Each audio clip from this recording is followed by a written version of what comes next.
Акыркы жылдары дарыялардын булган суу Кыргызстандагы эң олуттуу көйгөйлөрдүн бирине айланды.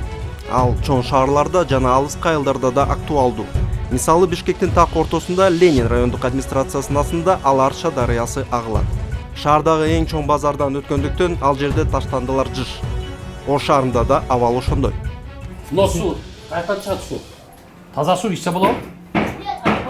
Акбурада чыгат, Акбурага кайра кетет туурабы могу калдыктары? Ну мусор болуп кетиптир го бул, мусорный полигон, доля видео. Мертвые животные.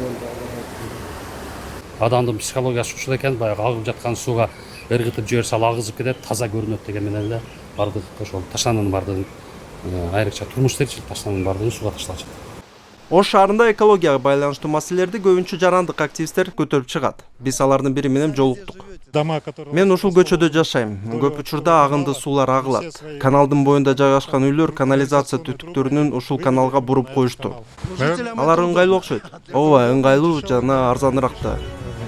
Жарандык активист Гүлгакым Мамасалиеванын кайрылуусунун жообунда Ош санитардык инспекциясы Акбура дарыясындагы суунун абалы тууралуу 2021 жылдын май айында эч кандай анализ жүргүзүлгөн эмес деп жооп берди.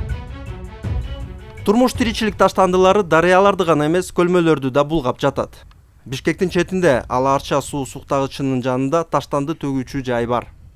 По данным биолого-почвенного института, залегание грунтовых вод вот в этом месте, ну, действительно, оно очень низкое. Биология жана топурактануу институтунун изилдөөсүнөн негизинде таштандылар топуракка жерге кирет. Бул жерде ал сиңип суу сактагычка түшөт. Это вот жижа мусорная вытекает, тоже проникает в грунт, вот, просачивается и попадает в водохранилище. Жана бул нерсе экологияга олуттуу кесепеттерди алып келет. Сточные воды попадают в водохранилище, и это... Агынды суулар суу сактагычка агып түшүлөт. Бул суу менен талаларды сугарабыз. Түшүмдөр бышып анан базарда сатылып баштайт. Алар аркылуу агынды биздин денеге кирет. Суунун курамында кездешүүчү ор металлдар денеден чыгарылбайт. Алар таптакыр көрсөтүлбөйт. Ал эми анын топтолушу өнөкөт олуттуу ооруларга алып келет. И они оседают в нашем организме, и ее накопление приводит к хроническим тяжелым заболеваниям. Суунун булганышы чоң шаарлар үчүн гана эмес, өлкөнүн алыскы региондору үчүн да абдан актуалдуу. В этом регионе у нас, в этом Ат башыда таза суу жокко эсе. Бул жерде биз кудук каздык. Анын саз жыты да бар, жана түсү боюнча саргыч. Аны ичүүгө мүмкүн эмес. Ал эми бул дарыянын суусуна альтернатива жок болгондон биз колдонобуз. Бул сууну ичкенге албетте болбойт. Бирок бизде башка арга жол жок. 2007 жылга чейин ат башынын тургундары үчүн дарыянын таза суусу эч кандай маселе жараткан эмес болчу.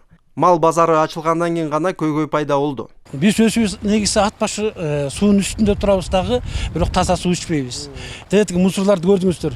Ушул эки биз өзүбүздүн жерибизге өзүбүздүн душман сыяктуу мамиле кылып атабыз да. Бүт ордун бары кайдан чыгып атат, ордун бары морекке таза суу ичпегендиктен болуп атат. Санэпитке кайрылсаң айтат, бизди текшергенге өмөткөн 2 жыл мораторий жарыялап койгон, бизге эч кандай эме болбой атат. 2021 жылдын июль айында санитардык станция тарабынан текшерилген акыркы үлгүлөрү ат башы дарыясынан чыккан сууну ичүүгө жараксыз экени далилдеди.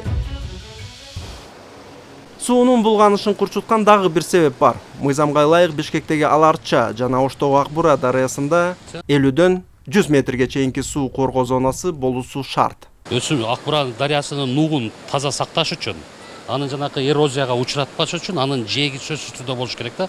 Себеби жээг экотону деп коет.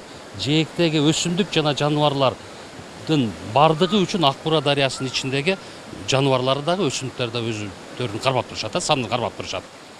Бирок бул талап көп жерде сакталбайт. Жаңы көп кабаттуу үйлөр болсо курулуп экологияны бузууда. Кыргызстан таза тоолуу дарыялардын өлкөсү деп мээбизге сиңип калган. Бирок чындыгында таза суу маселеси республикасынын ар бир аймактары үчүн абдан актуалдуу. Жана биз көрүп жаткандай абал жылдан жылга начарлап баратат. Ошондуктан биз бул көйгөйдү азыртадан баштап чечип баштабасак, эртең таптакыр кеч болуп калышы мүмкүн.